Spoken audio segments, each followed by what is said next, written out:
The Jags are going to have a top 10 pick in the 2025 NFL draft. Are you buying or selling this, Dobbs? Here are some reasons that you could be buying this. They're 25th in EPA per play on offense, 29th in EPA per play on defense, 31st in point differential, minus 45, only ahead of the Carolina Panthers. And this is the first 0-3 start for them since 2021, where they ended up 3-14, ultimately picking first in the NFL draft. So if you guys look, we'll have some other stats and points that if you wanted to buy this, you could.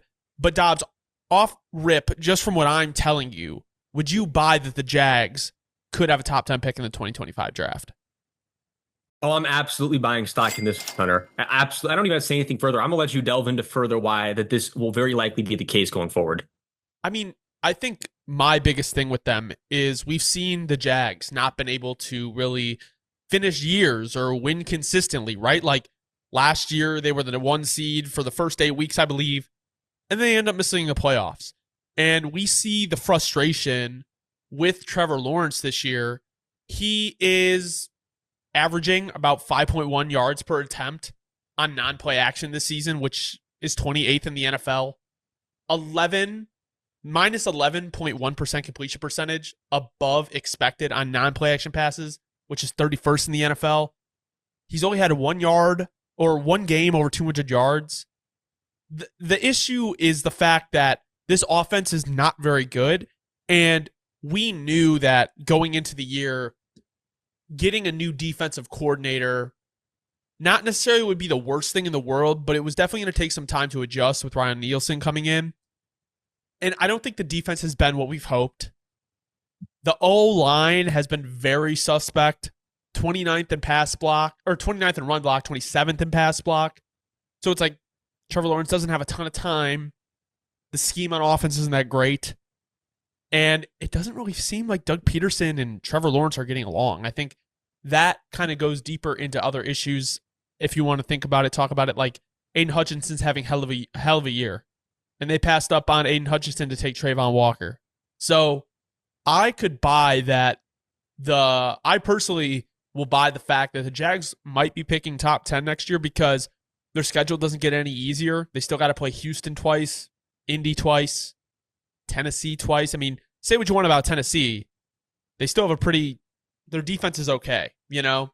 So, and then they also got to play the NFC North, which is not a pushover. So I don't really see where the wins come. And we know top 10 can be 7 and 10. The Jets, the Eagles, you're being generous. You're leaving out other heavy opposition as well.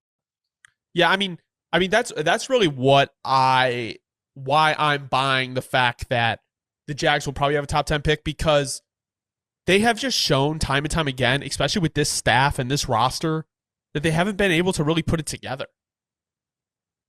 Well, 100%. And again, if we're getting into like, I think it goes even deeper than that. Like, let's be realistic for a second, Hunter. Do we think that this coaching staff's going to make it through the year at this point? I mean, you saw the comments Saad Khan made at the beginning of the year. He said, this is the best roster we've ever assembled.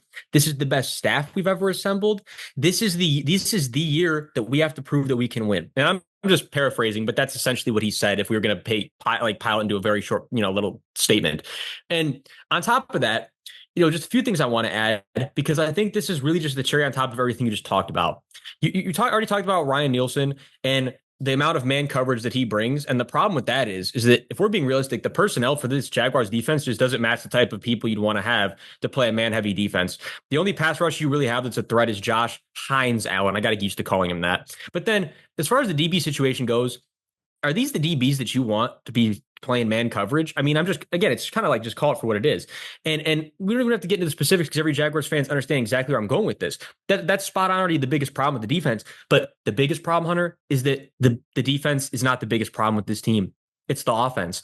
And again, we already talked about this recently, but when you have Doug Peterson and Trevor Lawrence, right? The coach is the first one to go. And I think what you can really start to say and take away from it at this point is that, yeah, Trevor Lawrence is not playing good ball. He's not. But I want to be crystal clear. Trevor Lawrence is capable of much more than this. And I know everybody's on this train now. We're kind of like, Trevor Lawrence is a bust. Trevor Lawrence is this and that. Look, I'm not ready to say that yet. I think what I am ready to say, though, is that, and I've said this before and I'll say it again, watching this offense is like watching paint dry. I mean, you really can only do so much with this offense. How much motion are you seeing, Hunter? How much new stuff are you seeing? How much West Coast variation are you seeing in this offense? Because to me, this offense is not only outdated, but it's just not functioning anymore in the modern NFL, and we're seeing that for what it is right now. Well, I think another thing, if you want to look at on defense, I believe the Jags are playing some of the highest man percentage in the NFL right now. I think it's like 56.2%, while also blitzing at like the 21st rate in the NFL. Like, they're not blitzing a ton, and they're leaving their corners and man coverage a lot. And we know, you already mentioned that they don't really necessarily have the deepest or best corner room in the NFL anyway. So it's kind of leaving your guys out to dry. And I guess that just goes back to what we were talking about in terms of coaching. Like, doesn't really seem like the staff's on the same page. And at the end of the day, don't get me wrong, Buffalo is definitely a better team than the Jacksonville Jaguars, and they have a better quarterback. It shouldn't have been even close to that score of what it was. What was it, 47-10 or something like that? That's absolutely. What we see every year. Hold on, let me pull it up. As you pulled it up, I just want to throw this in again. 47-10 every year. Every year there's teams that are so far below the competition. But to your point, look, the Jaguars are not like that far below. Like, yeah, they are below, and they're definitely you know what I'm saying? They're not a roster that compares per se to the Bills. But with that being said, they still should be able to compete. They should still be able to hang in there.